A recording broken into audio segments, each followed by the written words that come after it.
So how many people in here have a financial model built for their company? Raise your hand. That's what I thought. For the past 7 years, I've been advising startups, and I am constantly amazed by how few entrepreneurs actually build a financial model. A few years ago, a company approached me and they said, hey, we have about $5 million in revenue, we've been bootstrapping, we're profitable, we are ready to go out there and raise capital. I thought, wonderful. I started working with this company. I was so shocked when I looked at their financials. 80% of their revenue came from one customer.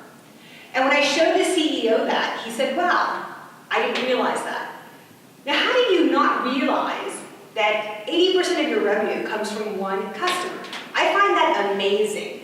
I think it's so important for entrepreneurs to understand exactly where their money is coming from. When you build out a financial model, you have your revenue, your expenses, hopefully your net income, but sometimes your net loss. But even when you have a net loss, you understand how much capital do I need in order to break even, okay? So when you build a financial model, you have a roadmap, you have a blueprint, you have a dashboard that allows you to see what is going on in your company. Now, why is that important to raising capital, and why does it have anything to do with dilution? So a lot of times I see entrepreneurs make this mistake. What they do is they just focus on venture capital.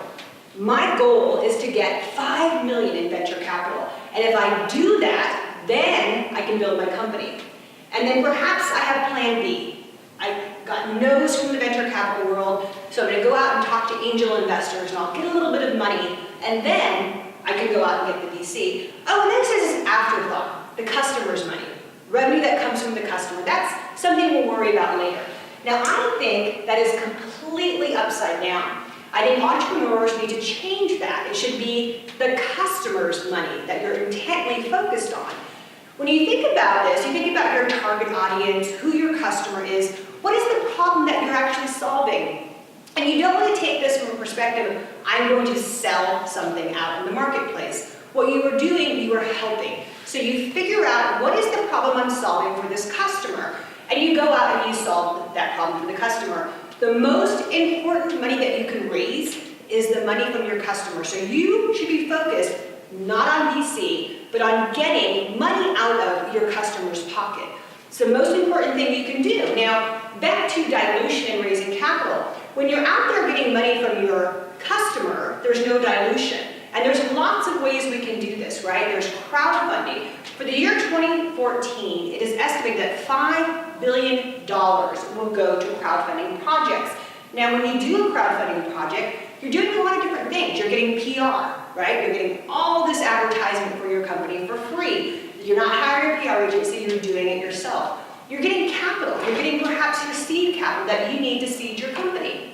And you're getting validation. So if you decide, yeah, I do need $5 million to build this company, you have this wonderful crowdfunding project that you created, hopefully it's successful, and then you can show the world, like, hey, here's the market validation. My customers want my product. So forget about going after VC. It's the most important thing in the world. The most important thing for you building your company is to go after the customer. Maybe it's crowdfunding. Maybe you're doing a B2B, a business-to-business play.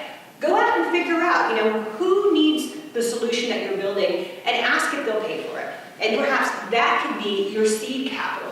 That could be the money that you use to seed your company. And again, it's non-dilutive. So when you go out to build a company, don't just focus on venture capital, focus on getting your customers' money.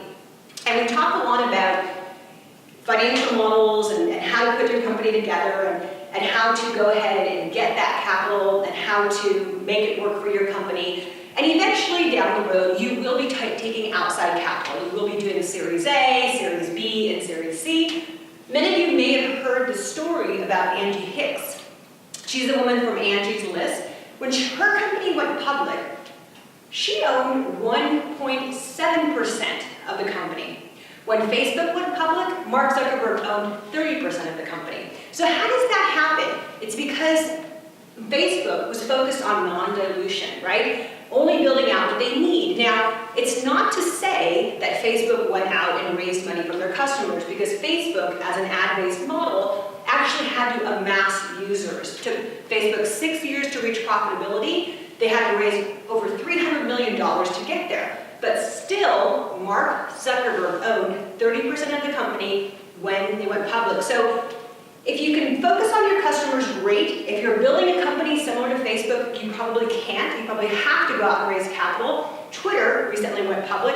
They've raised over $1 billion before going public. So there are some models where you can't actually go out and get money from your customer, and that's okay. You can still hold on to your equity. Evan Williams owns 13% of Twitter at the point of their IPO. So I really want to stress that when you're building a company, it's so important to focus on the financial model, so you know what revenue is coming in. You know what your expenses are. You know how much money you're going to have to raise.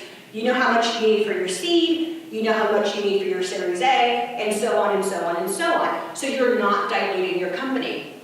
There's lots of ways to do this. You can build a cap table, which is short for capitalization table, and that will show you who's diluting, who owns what, and then it'll give you a roadmap so you can understand who owns what in my company, and hopefully it's not 1.7%. So I want to just conclude in saying when you're building a company, when you're out there raising capital, always focus on non-dilutive sources first. And if you're in a company, if your revenue model is ad-based, which requires you to go out and get lots of users before you can extract the revenue from the advertisers, always just focus on making sure that you're getting the right valuation so that you're not diluting the company. The main focus when you're raising capital is to hold on to what you know. So thank you so much for coming out today, and I appreciate your time.